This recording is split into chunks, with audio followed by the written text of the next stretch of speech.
बिस्मिल्लाहिर्रहमानिर्रहीम। मैं शाहिद महमूद एडवोकेट हाज़िर खिदमत है। आज हमने जो टॉपिक सेलेक्ट किया है उसके मुताबिक जब आप कोई किता लैंड परचेज़ करते हैं, कोई प्लॉट आप ख़रीदते हैं, कोई घर आप कंस्ट्रक्टेड ख़रीदते हैं, तो आपकी ओनरशिप ऑफ ट्रांसफ़र करवाने के लिए आपको सेल डीड रजिस्ट्री बैनामा आपको करवाना पड़ता है और उसके बाद फिर आप उसके ऑनर बनते हैं। चाहे वो लैंड रेवेन्यू अथॉरिटी की हो, चाहे वो लैंड एलडीए की अलॉटमेंट वाली हो, चाहे किसी की सोसाइटी की हो, तो उसमें जो रिकग्नाइज ऑनरशिप है वो सेल डीड ही है।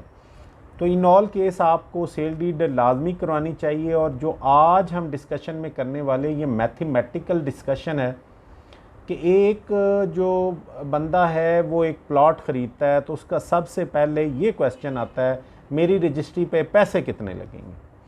तो ये हमने डिसाइड किया कि हम एक आपको आइडिया दे दें कि आप अगर कोई लैंड परचेज़ करते हैं तो उस पे आपकी कौन कौन सी ड्यूटीज़ पे होती हैं और वो कितने % होती हैं और टोटल आपका एक्सपेंस कितना हो सकता है।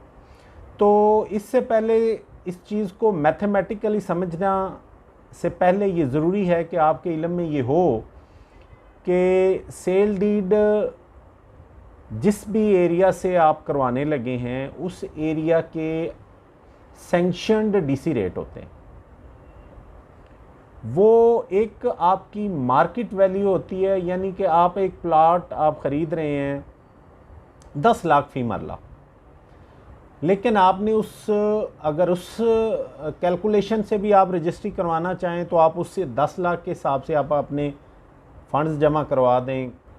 अगर आप डीसी रेट के मुताबिक जो कि एडमिसिबल है, मिनिमम डीसी रेट दिया जाता है, उस डीसी रेट का जानना बड़ा ज़रूरी है for the purpose of calculation of expense on the sale deed. इसमें फिर एक और चीज़ जो जानना ज़रूरी है कि डीसी रेट के साथ साथ एक एफबीआर के रेट होते हैं, वो नेट्स पे भी अवेलेबल हैं। डीसी रेट्स भी नेट्स पे अवेलेबल हैं। एरिया आप बताएं, ऑनलाइन आपके स्टाम्प निकलते हैं, आप अपनी वेरिफिकेशन कर सकते हैं। अब जो एफबीआर के रेट्स हैं वो डीसी रेट से डिफरेंट होते हैं, ये कह लें कि 2 गुना होते हैं आलमोस्ट। लेकिन एफबीआर के रेट्स अलहदा होते हैं और जो विद होल्डिंग टैक्स है उनकी कैलकुलेशन एफबीआर रेट के मुताबिक होती है। अब हम बढ़ते हैं कि हमने एक प्लॉट ख़रीद लिया, वो प्लॉट हमारा 5 मरले का है, उस पर कोई कंस्ट्रक्शन अभी नहीं हुई, तो हम उसकी for example DC price 2 lakh तयन करते हैं फ़ी मरला। तो आपकी रजिस्ट्री बनी 10 लाख की, 10 लाख मालियती की आपकी रजिस्ट्री बन गई।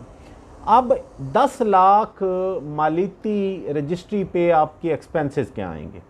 तो सबसे पहले ये आप जान लीजिए कि 1% स्टैम्प ड्यूटी होगा। वो जो स्टैम्प पेपर निकलता है वो आपकी एक्चुअल सेल डीड प्राइस से 1% उसकी कैलकुलेशन होगी, प्लस 1000 होता है, यानी कि 1% प्लस 1000 रुपीज़ वो आपके स्टैम्प ड्यूटी की मद में जमा होंगे।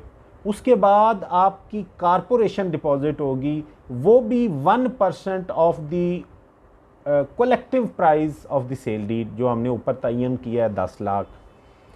उससे आगे अगर हम आते हैं तो लोकल कमीशन फ़ीस होती है जो कि सिर्फ बाकी डिस्ट्रिक्ट का में भी हो अलाउ किया हो रजिस्ट्रार ने, लेकिन लाहौर में अलाउ किया हुआ है।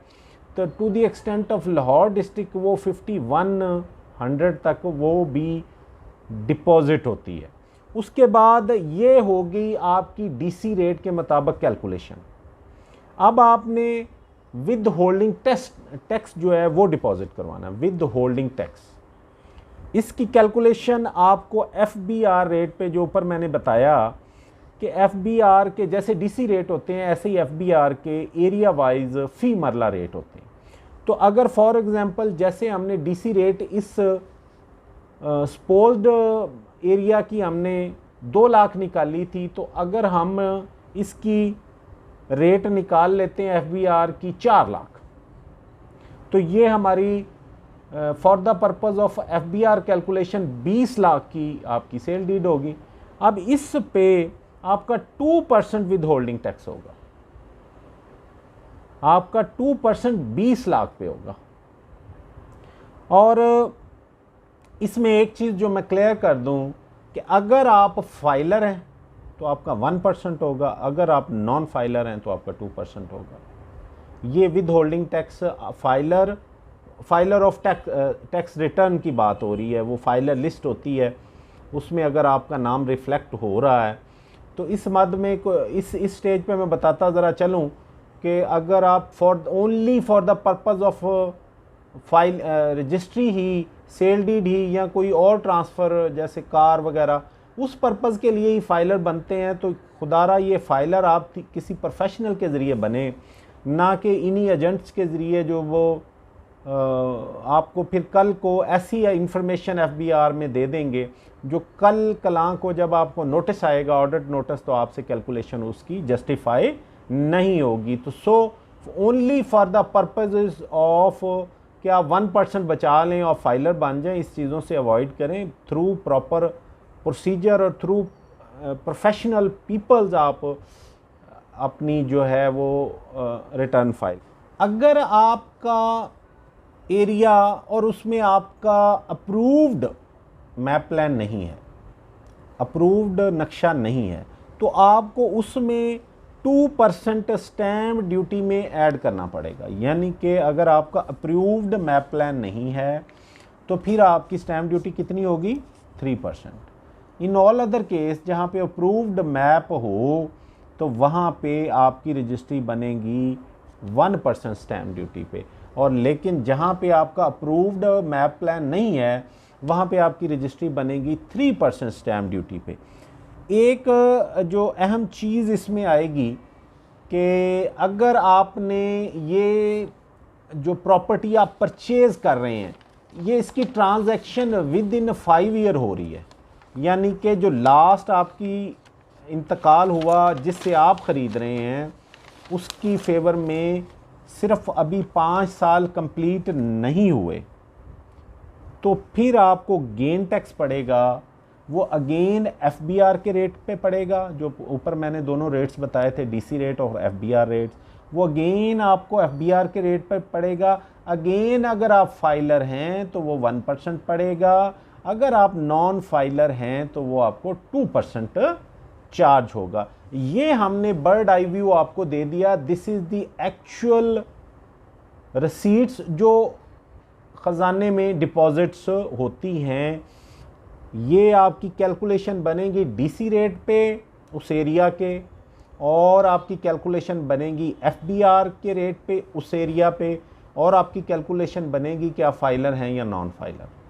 अच्छा, अब इसमें एक चीज़ सिर्फ ऐड करना चाहेंगे कि अभी जो हमने कैलकुलेशन की है वो हमने की है प्लॉट की। अगर आपका हाउस कंस्ट्रक्टेड है तो उसमें सिर्फ ये चीज़ है कि जैसे आपकी उस एरिया की DC रेट है 2 लाख, तो वो आपके 5 मरले की सेल डीड है, तो 5 मरले की सेल डीड 2 लाख से हिसाब से 10 लाख की बन गई। अब जो आपकी कंस्ट्रक्शन है वो अगर आपने 5 मरले पे की हुई है, या आपने 2 मरले पे की है, या 3 मरले पे की हुई है, वो सब्जेक्ट टू वेरिफिकेशन होगी, साइट विज़िट होगी, उस हिसाब से आपकी कंस्ट्रक्शन की कैलकुलेशन आ जाएगी। जैसे फॉर एग्ज़ाम्पल 5 मरले आपकी कंस्ट्रक्टेड स्टोरी है, पूरी की पूरी वो कवर्ड एरिया है, तो 10 लाख की वो बिल्डिंग आप कंसीडर करेंगे, 10 लाख आपकी ज़मीन की मालियत होगी, 10 लाख आपकी अगर बिल्डिंग की फॉर एग्ज़ाम्पल हो गई, तो ये आपकी रजिस्ट्री 20 लाख की बनेगी। और इस 20 लाख पे फिर आपका 1% स्टैम्प ड्यूटी होगा, 1% कारपोरेशन होगा, और फिर इसी पे आपका FBR रेट जो होगा उसमें कंस्ट्रक्शन ऐड करके आप कैलकुलेशन विद होल्डिंग टैक्स की करेंगे। फाइलर हैं तो आप 1%, नॉन फाइलर हैं तो 2%। इसी तरह गेन टैक्स की भी कैलकुलेशन सेम इसी अंदाज में ही होगी। सो बर्ड आई व्यू हमने दे दिया है। नेक्स्ट वीडियो में हम कोशिश करेंगे कि आपको डीसी रेट्स एरिया वाइज बता दिए जाएं और आपको एफबीआर रेट्स एरिया वाइज बता दिए जाएं। इसमें एक चीज़ जो बड़ी अहम है, ये प्योर वो वैल्यू है जो आपकी डिपॉजिट होती है, लेकिन इसकी प्रेपरेशन पे, इसकी सर्विस प्रोवाइड पे जो एक्सपेंसेस आते हैं वो इसमें शामिल नहीं हैं। और सर्टेन मैटर में एक्सपेंसेस भी आपके एक्चुअल प्राइस के बराबर पहुंच जाते हैं। और इसमें ये जो होगा, वकील अगर रजिस्ट्री करवा रहा है मोस्टली तो ये प्रॉपर्टी डीलर्स ही करवाते हैं, लेकिन लोकल कमीशन एडवोकेट जो होगा वही हो सकता है लाहौर में। तो अगर वो उनकी फीसेस सर्विस प्रोवाइड, जिस लेवल की वो फ़ीस लेंगे उस लेवल की वो आपको सर्विस देंगे, फैसिलिटी देंगे। अगर आप किसी प्रॉपर्टी डीलर से या किसी और मेरे भाई से रजिस्ट्री करवाते हैं तो उनके अपने रेट्स हैं सर्विस के। लेकिन जो मेरा बताने का मकसद ये सिर्फ था कि जो एक्चुअल पेमेंट जमा होती है ख़जाने में, वो उसकी कैलकुलेशन कैसे की जा सकती है। मुझे उम्मीद है कि ये जो हमने एक वीडियो प्रॉपर्टी ट्रांसफ़र की बाबत ड्यूज़ पे बनाई है, बड़ी आपके लिए हेल्पफुल होगी। आपके कमेंट्स मुझे बताएंगे कि हमारी ये एफ़र्ट, हमारी ये काविश कितनी फ्रूटफुल है। गुजारिश ये है कि चैनल को सब्सक्राइब करें, शेयर करें। इस तरह की मुफीद आपके लिए इंफॉर्मेशन हम लाते रहेंगे। Thank you very much. अल्लाह हाफ़िज़।